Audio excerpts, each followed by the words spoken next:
میں نے کی دعوت کی دھوم میں مچاؤں، عطا ایسا کر حوصلہ یا الہی۔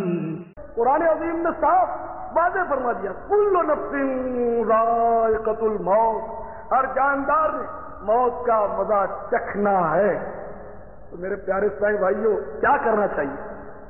بلیٹ پروف لباس بھی ایجاد ہو گیا، بلیٹ پروف کار بھی ایجاد ہو گئی، بلیٹ پروف کمرے بھی ایجاد ہو گئے، سبمرین وغیرہ میں ہوتے کہ موت پروف نہ لباس ایجاد کر سکی یہ دنیا نہ کر سکے گی، موت پروف کار ایجاد کر سکی نہ کر سکے گی، موت پروف کمرہ ایجاد کر سکی نہ کر سکے گی۔ موت ہزار پردوں سے بھی اٹھا کر کھینچ لی، بیٹھے بیٹھے آدمی مر جاتا، کھڑے کھڑے موت کا شکار ہوتا، سڑک عبور کرتے کرتے مر جاتا، کار چلاتے چلاتے مر جاتا ہے، بس چلاتے چلاتے مر جاتا ہے، ٹرک چلاتے چلاتے مر جاتا ہے، کام کرتے کرتے مر جاتا ہے، پہلوان بازوں کا کشتی لڑتے لڑتے مر جاتا ہے، باکسر باکسنگ کرتے کرتے مر جاتا ہے، الیکٹریشین الیکٹرک کا کام کرتے کرتے مر جاتا ہے۔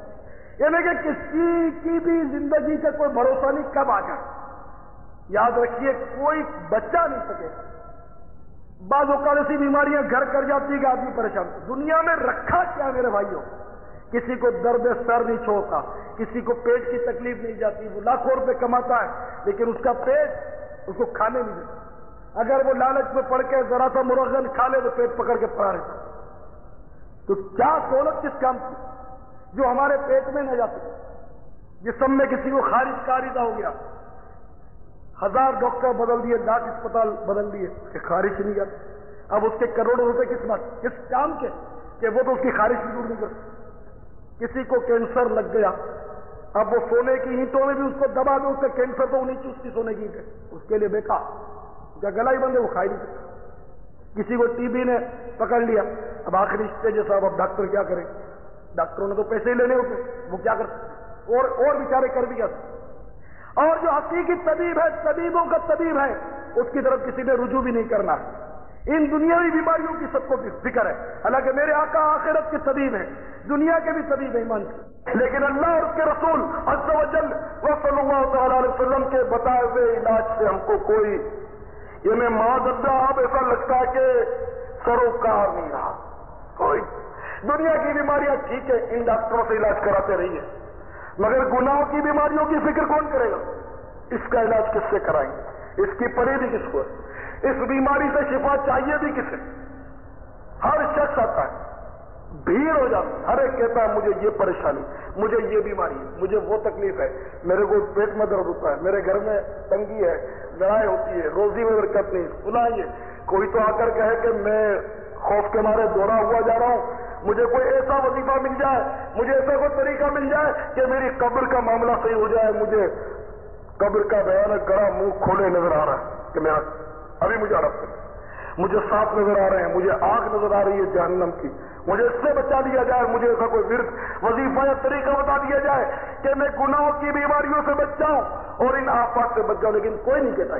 آ کر بس ہر ایک نے یہی پریشانی رونا رونا ہے۔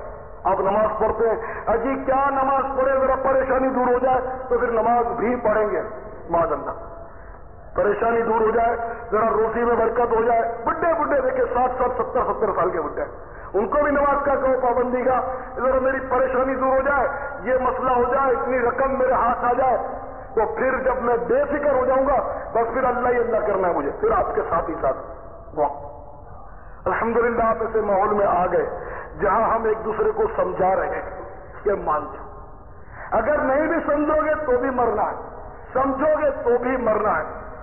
موتو قبل ان تموتو، مر جاؤ مرنے سے پہلے۔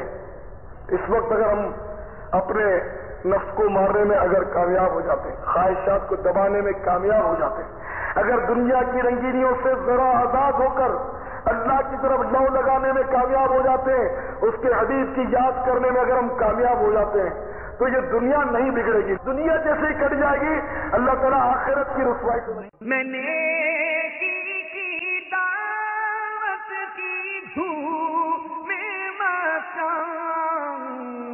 عطا ایسا کر حوصلہ یا الہی